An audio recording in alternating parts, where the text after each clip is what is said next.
ભરૂચમાં રહેતી એક મહિલા કોરોના કાળ બાદ આર્થિક તંગીના કારણે બની એક સ્કૂલ વાન ડ્રાઈવર। પોતાના પતિ અને પરિવારનું ગુજરાન ચલાવવા માટે સ્કૂલ વાન ચલાવી આજના વિશ્વ મહિલા દિવસ નિમિત્તે અન્ય મહિલાઓ માટે એક પ્રેરણારૂપ બની છે। તો એવો આજે આપણે જાણીએ ભરૂચમાં સ્કૂલ વાન ચલાવતી મહિલાની કહાની।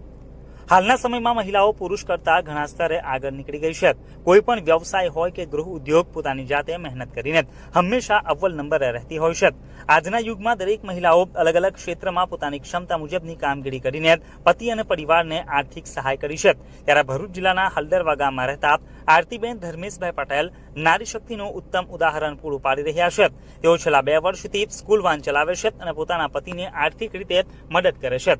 આજના વિશ્વ મહિલા દિવસ નિમિત્તે સ્કૂલ વાન ચલાવતા ભરૂચના મહિલા આરતીબેન પટેલ સાથે વાતચીત કરી હતી। આરતી પટેલે જણાવ્યું હતું કે સમગ્ર વિશ્વને હચમચાવી દેનાર કોરોના મહામારીએ અનેક પરિવારોને આર્થિક રીતે કમર તોડી નાખી હતી। લોકો નોકરી ધંધા વગર પોતાના પરિવારનું જીવન નિર્વાહ કઈ રીતે ચલાવવું તે માટે ભારે મુશ્કેલીઓમાં મુકાઈ ગયા હતા।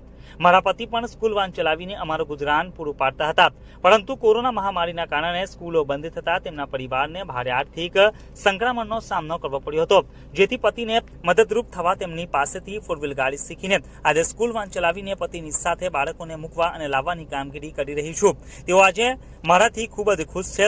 તેઓ એક મહિલા હોય, વાલીઓ પણ તેમના બાળકોને તેમની પાસે સ્કૂલમાં મોકલતા ગભરાતા નથી। આજે તેમના પતિ ધર્મેશ પટેલ પણ તેમના પત્ની ઉપર ગર્વ કરી રહ્યા છે, કારણ કે તેમના પત્ની આરતી પોતાનું ઘર અને કામ બંને સારી રીતે સંભાળીને અન્ય મહિલાઓ માટે એક ઉદાહરણ જીવન જીવી રહ્યા છે। આ વ્યવસાય માત્ર કમાણી નહીં, પરંતુ અન્ય મહિલાઓ માટે પ્રેરણારૂપ પણ બની શકે છે। શું નામ છે?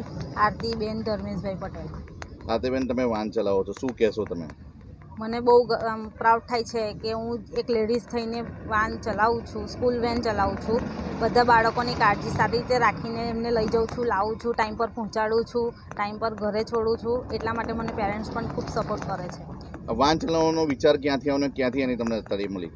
વાન ચલાવવાનો વિચાર મને લોકડાઉનમાં જે પરિસ્થિતિ થઈ કે વધારે પડતું બર્ડન થઈ ગયું માથા પર, એટલા માટે હું અત્યારે જાતે સ્કૂલ વેન ચલાવું છું કે આપણને ફરી આ પરિસ્થિતિનો સામનો નહીં કરવો પડે।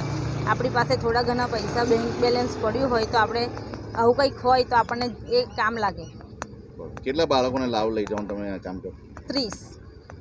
શું કહેશો આ બીજી મહિલાઓને તમારે માં?